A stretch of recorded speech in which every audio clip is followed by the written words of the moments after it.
Le langage. Est-ce qu'on parle la même langue? Est-ce qu'on a le même langage? Je suis fascinée à chaque fois, ça me fait rire encore aujourd'hui. Malgré, écoute, ça fait quoi, 37 ans qu'on se connaît, ça fait 32 ans de mariage aujourd'hui. Euh, Puis encore parfois, on va parler des choses et je réalise que on n'a pas la même signification de certains termes ou la même définition d'un mot. Donc, quand je vais verbaliser quelque chose et que lui va en comprendre complètement autre chose, ça m'appartient d'aller valider. Parce qu'il y a eu beaucoup trop d'anecdotes, beaucoup trop d'expériences Même je me souviens d'une fois parce que mon mari est ébéniste, il fait des meubles, entre autres. Et une fois, on discutait d'un meuble que je voulais avoir. Et j'avais eu une idée et j'essayais d'expliquer. Et je voyais bien qu'il n'avait pas l'air à comprendre ce que je voulais dire. Puis on avait eu, par le passé, d'autres expériences qui démontraient que même si on se parlait, c'était pas clair, on se comprenait. Fait j'ai fait, ben ok, je vais te faire un dessin.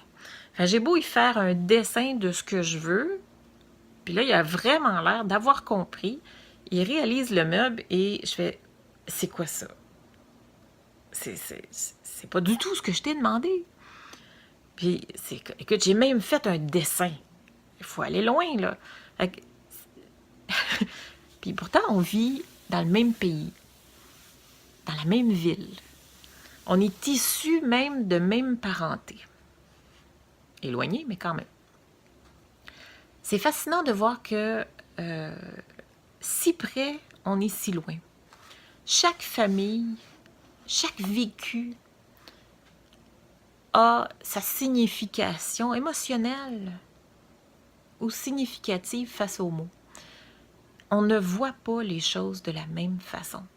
D'autant plus avec les pays. J'ai des correspondants un peu partout à travers le monde. C'est fascinant. On a beau parler le français, on ne parle pas la même langue. Les mots n'ont pas la même puissance. Les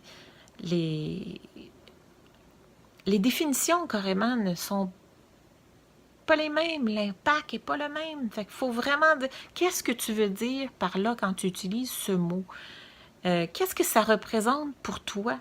De vérifier, de valider, c'est tellement important. C'est incroyable à quel point on ne parle pas la même langue. Moi, ça, en tout cas, j'ai réalisé ça. Euh, si on veut arriver à se comprendre dans un couple, il ne faut vraiment pas prendre pour acquis qu'on est compris, particulièrement lorsqu'on exprime un besoin. Je me souviens, bon, je vais vous donner un exemple qui me vient à l'esprit. J'exprimais le besoin de... Bon, lui, il demandait, pour les plans de maison, OK? On était pour construire la maison, et qu'est-ce que tu veux? Bon, moi, dans ma tête, qu'est-ce que je veux? Comment tu veux que je sache que ce que je veux? J'ai 19 ans, 18 ans, 19 ans, là. Je sais pas ce que je veux. J'ai jamais eu ma maison, j'ai jamais eu mon appartement, j'ai jamais travaillé dans une cuisine. Je sais pas ce que je veux.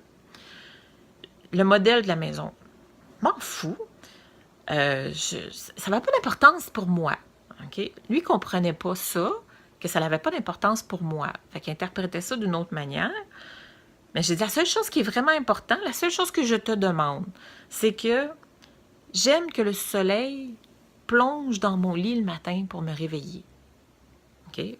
Fait que je ne savais pas que ça voulait dire que ma chambre, je veux qu'elle soit à l'est. Okay? Je n'avais pas fait ce lien-là à l'époque. La seule chose que je voulais, c'est que quand je me réveille, je veux que le soleil plombe dans mon lit. Bon, point à la ligne. Ça, c'était une demande. Et je déteste les corridors. Donc, les longs corridors avec des portes chaque côté, là, fermées, ça me ramène dans des espaces de mauvais souvenirs. Moi, j'aime les aires ouvertes. J'ai besoin d'espace, j'ai besoin d'air. Je veux que ce soit ouvert. Je veux des grands châssis. Donc, je veux des belles ouvertures.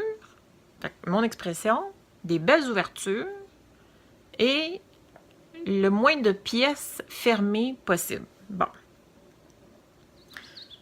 Lui, pièces fermées, ce que ça voulait dire, c'est tu fermes la porte, tu rouvres la porte. Ben, il n'y a pas de problème, on a juste à laisser les portes ouvertes. Ce n'était pas ce que j'exprimais.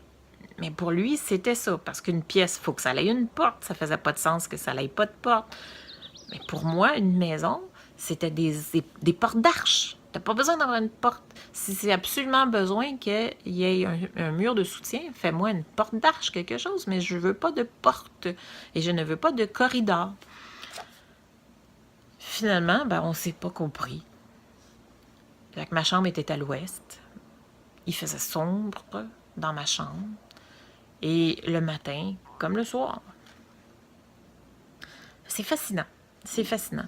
Fait que lorsque il y a quelque chose, particulièrement lorsqu'il s'agit d'un besoin, si c'est important pour vous, il vous appartient de vous faire comprendre et de vous assurer que vous êtes bien compris.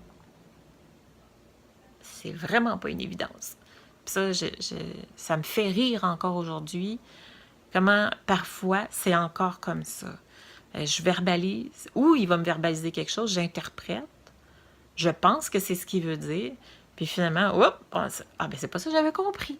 C'est pas ça que j'avais compris. C'est pas de la mauvaise intention nécessairement. Fait qu'il faut pas interpréter ça comme la mauvaise intention. Il faut vérifier, il faut valider. Donc ça, c'est une clé, un outil important et pas si difficile que ça à mettre en pratique.